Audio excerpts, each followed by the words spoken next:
going to get into it in the top 10 list. But first, obviously make sure you like the video if you do like the video and subscribe to the channel. We are doing a giveaway at 7.5k. We're like 400 subs off, so you guys are really growing very fast. Thank you guys so much. Giveaway at 7.5k. But also, and most importantly, tonight, yes, we have another super shout out to do for your guys' super comments. And tonight we have flamboyant pickle. Yes, thank you so much, flamboyant pickle. I cannot thank you enough. I guess technically this is like the biggest one we've had, which is absolutely insane. Again, I cannot thank you enough. Absolutely insane. Again, if you guys ever do these, you guys can definitely email me and I can thank you more or better and in different ways. I don't know. I just really hope you guys know how appreciative I am that you guys would even think about doing these. Again, if you guys ever feel like doing a super comment, that's the way to do it. It's probably up on the screen right now. But thank you so much, Flamboyant Pickle. The biggest one we've seen. Obviously, I appreciate all of them, but wow, that's actually insane. That's so crazy. Thank you. Yeah, I think that is everything. Like the video, subscribe. Thank you so much. Is that it? I think that is. I think we can finally get started with the top 10 free agent signings of all time. Alright, with this free agency top 10 list, I guess some context behind free agency. NBA free agency actually wasn't a thing until about the 1988-89 season. So obviously throughout many decades of the NBA, free agency wasn't even a thing for a long period of time. Also, I'm not going to take into account teams re-signing players. So like, obviously there've been some great players who have just stuck around their team for years and years and years. I wouldn't really say that's a free agency signing. That's just you retaining your player. Also, players throughout NBA history, a great example, Dr. J. Dr. J was technically traded with money. I think he was traded like, I think it was like $6 million or $5 million to be, bought out or bought by a team. I don't really think that's a free agency signing because he was under, a different team. He just got traded for money or bought out technically. So I wouldn't really say that counted. So I'm going with 100% free agent signing. So me personally, at number 10, we have a player here that, again, maybe not be the biggest, humongous superstar that would be for a lot of different other people's lists, but at least for me, at number 10, help build a dynasty that is arguably the best dynasty of all time. And that is at number 10, Dennis Rodman to the Chicago Bulls. Yes.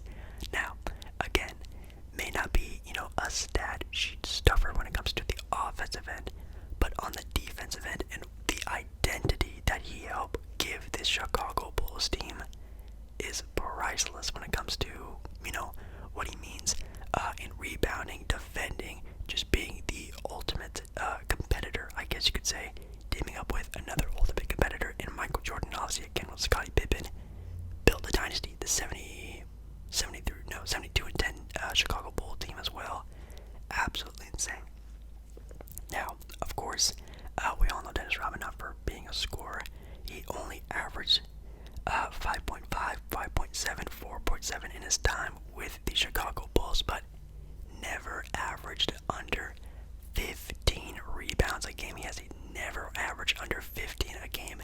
Actually, in the 1996-1997 season, he averaged 16 rebounds a game. So maybe you can transition his points to rebounds. Maybe that makes more sense. Obviously, again, just being the hustle guy, the guy who would just go up and down the floor, really give it to really anyone who was against the Bulls for that night, and it was really cool to see that. So I think just really the impact that Dennis Rodman gave the Chicago Bulls is what really puts him over for me, making him my top 10. Again, building a big three for the Chicago Bulls. You don't really have to say it's a big three, but again, if you're calling, Steph, Clay, and Draymond a big three, I think Michael, Scottie, and Dennis Rodman is also technically would be a big three. He meant so much to that franchise during that period of time. Was he a hassle, a head case, this? Yeah, yes, absolutely. But on the court, it worked. It worked amazingly. And I think it is a significant signing in free agent history, building again one of the best dynasties of all time, that three-peating Chicago Bulls team. Absolutely insane. And now coming in at number 9, and honestly, now that I think about it, I probably should have made this guy number 10 because I guess accomplishing the main goal, which is winning an NBA title, he hasn't done yet for this team, but I feel like they do have a very good shot. Like, obviously, an amazing player, but I feel like just the singularity of this player is so significant to this franchise's history. I think I had to put him on the list. Maybe 9, maybe 10, I'm not sure.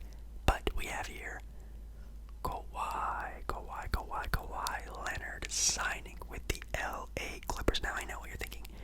ASMballeR, lol. Kawhi hasn't done anything for the Clippers. Yes, I do know that. But for me, obviously Kawhi, an amazing player by himself. Again, maybe at least one of the best two-way players we've ever seen. One of the best, if not the best, perimeter defender of all time, and then can drop a 35 bomb against your favorite team. Absolutely insane player, especially the development of his shooting ability. He is maybe the best, one of the best mid-range shooters we have in the NBA today. He does everything so good, it's crazy. So I guess that's maybe why I put him up a little bit higher up on my list without having really the accomplishments that some other players would have. But also the significance of literally changing the brand, the face, how we all view a franchise, and that is the LA Clippers. Now you can argue, obviously, the Lob City LA Laker, LA Clippers franchise to be maybe the saving grace, the saving time for the Clippers. But even then, obviously we saw the Clippers not really do much. But now, they have, NBA Finals, even championship dreams. Now having Kawhi Leonard, and with the Kawhi Leonard signing came along arguably already one of the top players in franchise history if it comes to talent with Paul George. So without Kawhi, no Paul George, a lot of things had to fall into place. Now they have Ty Lue, a really great head coach. The Clippers just signing Kawhi Leonard has officially really changed that franchise, now getting their own arena in a couple years, really becoming their own franchise, not just the little brother franchise of the LA Lakers. I think the Kawhi signing is more significant, I guess, to not only obviously Kawhi being a great player, but the meaning to the franchise, changing it to becoming, a top sort of free agent market now, because they're not just that weird LA team, they are a competitive team. Now, going on to number 8, when doing a little bit of research and also finding another list, me sort of just comparing and contrasting our lists together, these people also had this guy kind of high up on their list, and once I really think about it, I kind of understand why. And at number 8, and they also had Chauncey Billups. Now, I know Chauncey Billups, singular, player, is a really good player, a very good defense player, almost like an off-brand Gary Payton, but maybe with more offense, more shooting ability. A great player in NBA history. But also, we forget the significance of them basically not taking down a NBA sort of dynasty of the LA Lakers back in the 2000s, but also just the importance he had during that 2000s basketball era, being an amazing point guard, obviously bringing a title to Detroit, which a lot of people obviously didn't pick them on winning. I think his significance is also pretty vast, at least in my opinion. Also, just, that title really puts him over. I guess Kawhi for me, but I guess if you're trying to pick player for player, I guess obviously Kawhi would be way higher up on this list. But even that time in 2001 in Minnesota, his last year in Minnesota, he was only averaging about 12 points per game. Then the next year signs with Detroit, averages 17, which is such a crazy big jump. Then obviously, in the 2000s, 2005, 2006 season, averaged 18.5 points and nearly 9 rebounds. Absolutely insane. Now again, this is more of a building block one, sort of like with Dennis Rodman, building a franchise around, Chauncey Billups, Rasheed Wallace, Ben Wallace, Rip Hamilton. Like, that team was really starting to combine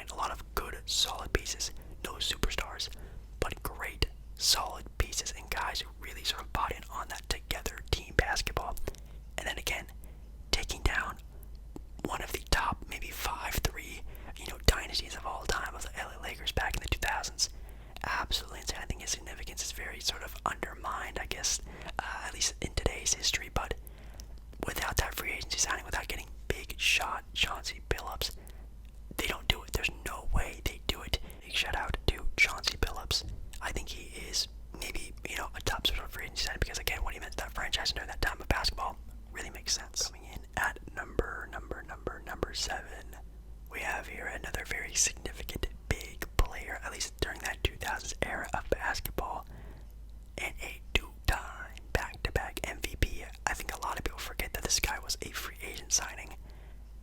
Steve Nash for the Phoenix Suns. Yes, Steve Nash, Phoenix Suns, back-to-back MVP. Again, significant not only to himself being a back-to-back MVP, one of the best basketball minds we've ever seen, an amazing passer, one of the best shooters of all time, but also to a franchise's history, literally saving the Phoenix Suns for years and years and years, although not winning a title again like a Chauncey Billups or Dennis Rodman. But wow, did that really help the franchise out like crazy. Now, going from Dallas in 04 to Phoenix in 05 wasn't really that big of a change in sort of how he was playing the game. But if you remember, the Mike D'Antoni offense for Phoenix absolutely changed the NBA forever. He's finally started to bring that sort of, again, kind of ISO ball movement, three-point craze team shooting under 7 seconds. That craze was because of Steve Nash in Phoenix, making him again a two-time MVP. Now we see that sort of type of offense all the time with, again, James Harden when he was with Mike D'Antoni, but even now throughout NBA history, the play style that Phoenix brought during that time period is what we all see nowadays with, obviously, Steph and the Warriors, Dame and the Blazers, sometimes even in Luka Doncic, Trae Young with the Hawks. Heavy guard play, perimeter play, three-point shooting, all that jazz was because of Steve Nash and the Phoenix Suns, and I think that significance is really impactful in today's NBA, but also just the player that he is and was during that time period. One of the best, absolutely insane, Steve Nash, back-to-back MVP. Coming in now at number 6, I believe number 6 is again sort of like the Kawhi, well actually exactly like the Kawhi Leonard free agent signing. Hasn't really turned into anything yet, and that is KD signing with the Brooklyn Nets. Now I know, again, they haven't done anything, no titles. KD wasn't an MVP during his time with the Nets like a Steve Nash, but I think we can all agree that KD might be the number 1 player in the NBA right now, and him going from the dynasty that was built in Golden State to the Brooklyn Nets, hoping to bring that over, was absolutely insane. And I know when I saw him signing with Brooklyn, I was super excited because at that point in time, Brooklyn had KD, Kyrie, LA had LeBron, AD, Houston had James Harden and Russell Westbrook. All these great and awesome dynamic duos were being built around the NBA. It was finally that time where the NBA was finally even. And then the Nets got James Harden, which again, hey, it is what it is. That's NBA basketball. Someone has to turn the tide at some point in time, it seems like. But that all came down with KD joining the Brooklyn Nets first. Obviously, Kevin Durant being, again, at least one of the best scorers in NBA history. Even last season having a down year, averaged 27 points per game, over a block a game, nearly a steal a game, 6 assists and 7 rebounds. Oh my god, absolutely insane. I think even now, after this year, it's going to be even better. Finally getting his legs under him, going to do some Olympic basketball, getting hopefully a gold medal this year. I think this year he's going to really come out swinging, and that Brooklyn Nets team is going to be absolutely insane. I for sure have them winning the title this year, so that's why I have him a little bit higher up on this list, because again, maybe not really turning anything yet. This team is going to be a dynasty if they even keep it together. It's absolutely insane. And honestly, Brooklyn, again, for a long period of time, was a laughingstock. Definitely the New Jersey Nets were, but then they started to get better players, and then better playoffs with D'Lo and Spencer Dinwiddie. That playoff team was absolutely insane to watch. Then getting Kyrie, then getting KD, finally they have a team going. I think it's very important to that franchise history, plus KD's sort of own personal history. If he does win a title in Brooklyn, I think that's really cool to see. Very important. KD to the Brooklyn Nets, number 6. Now into the top 5. These are going to be a little bit repetitive. You'll see why. But at number 5 we have LeBron James. Yes, going from Cleveland, the land of Hollywood.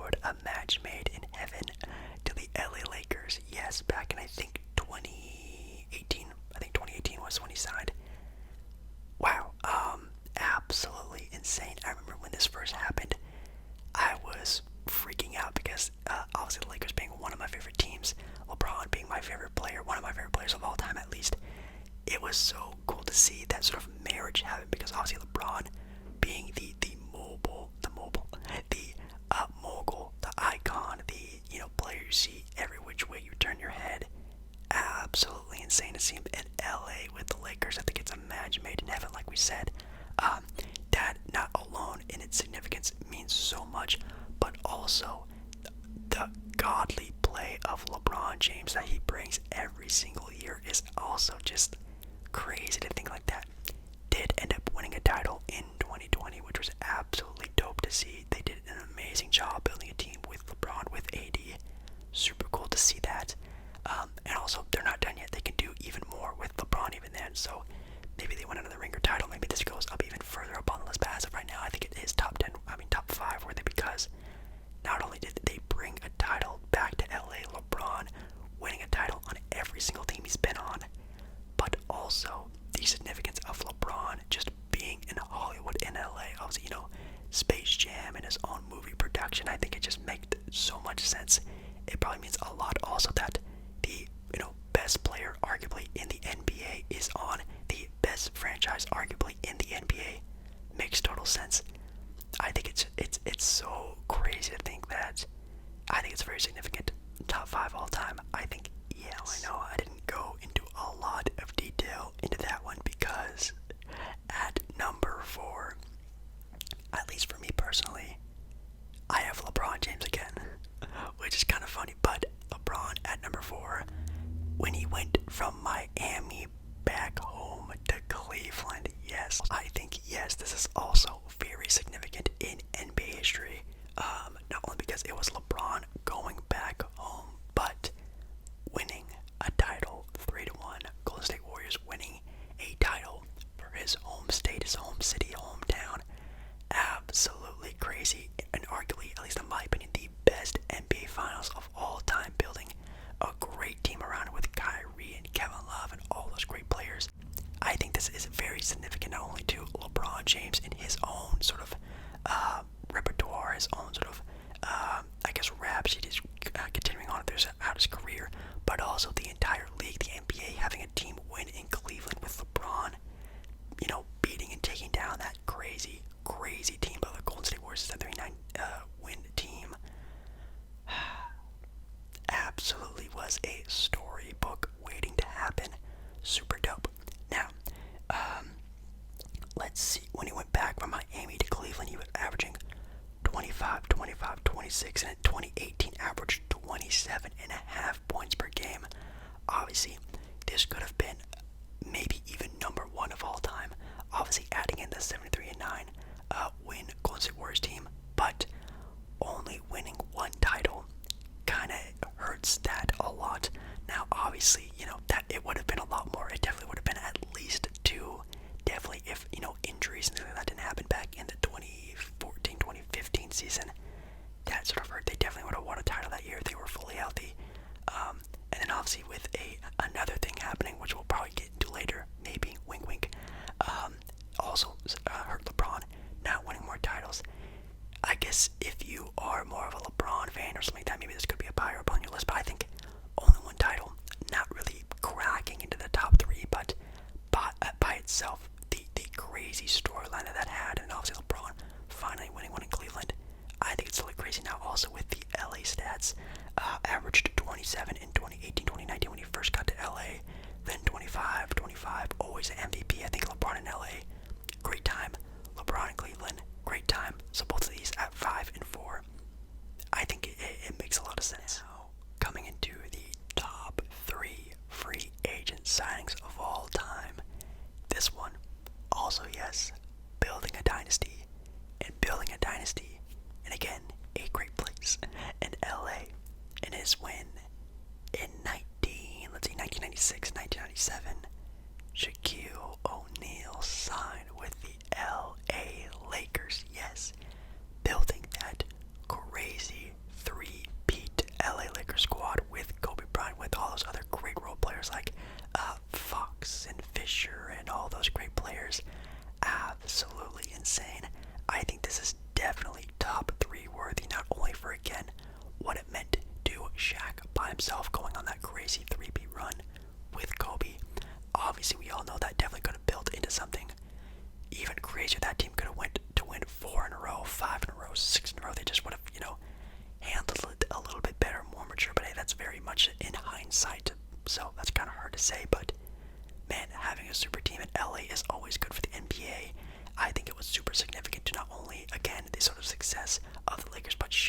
himself being, quite honestly, the best and most dominant big man of all time. He definitely has the highest highs of any center in NBA history. Just absolutely an insane of a player.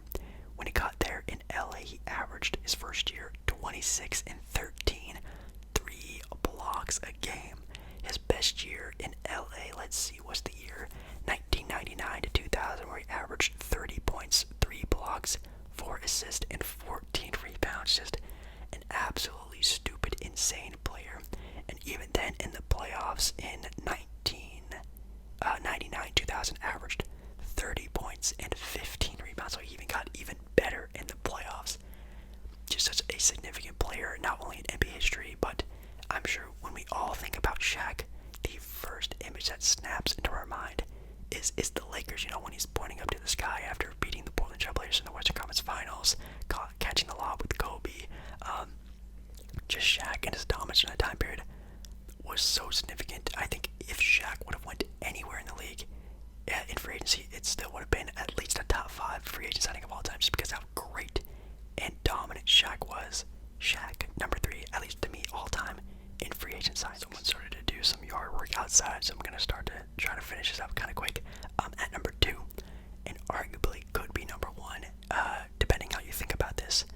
But at number 2, we have Kevin Durant to the Golden State Warriors. Yes, arguably could be number 1, because again, with this free agent signing, which obviously we all know is the snaky move of all time. But anyways, built the best NBA team ever assembled, at least to me, in my opinion. Doesn't matter, my opinion's dumb, stupid, it's wrong, but in my opinion, built the best NBA team of all time, the greatest dynasty that NBA has ever seen, even better than Michael Jordan's dynasty, with KD, prime Steph Curry, prime Klay Thompson, Draymond Green. They still had Iguodala, Steve Kerr, a great coach. Like, that team was just head and shoulders above everyone in the NBA. It was the only time in NBA history that everyone knew, wow, this team's winning the final. Even if they had 1 injury, 2 injuries even, still had great chances of winning the NBA Finals.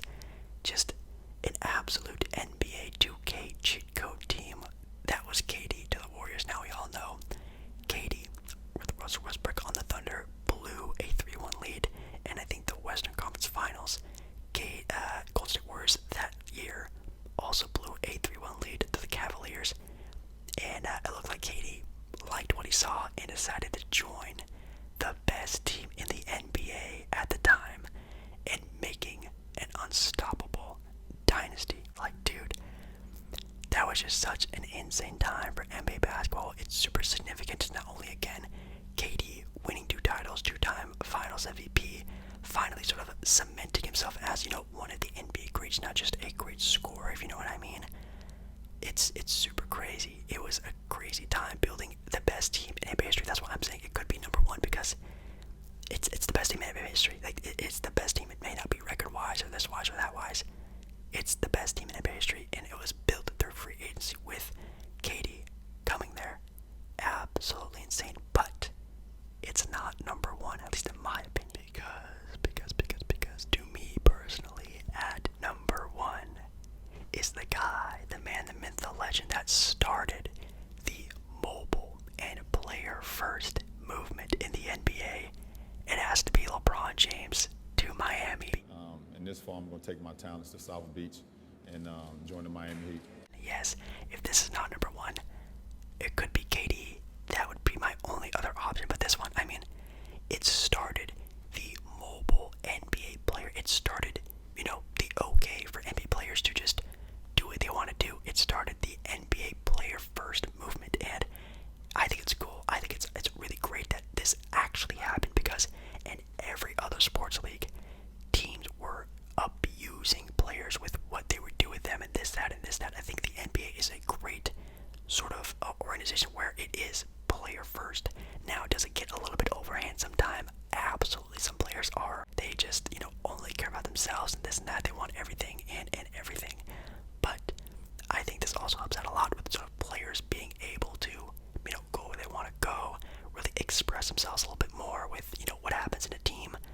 I think it is very very significant, not only in that way, but also just, again, the basketball talent. LeBron James, prime LeBron James, going to Miami, building, again, an amazing team with an older D Wade, Chris Bosh, a great player, and the team they built around him with, Shane Battier, Ray Allen, just amazing team play, that's for sure. It happened in 2010 and 2011. That year, LeBron averaged 27 points per game, 7 assists, and 7.5 rebounds his first year in Miami.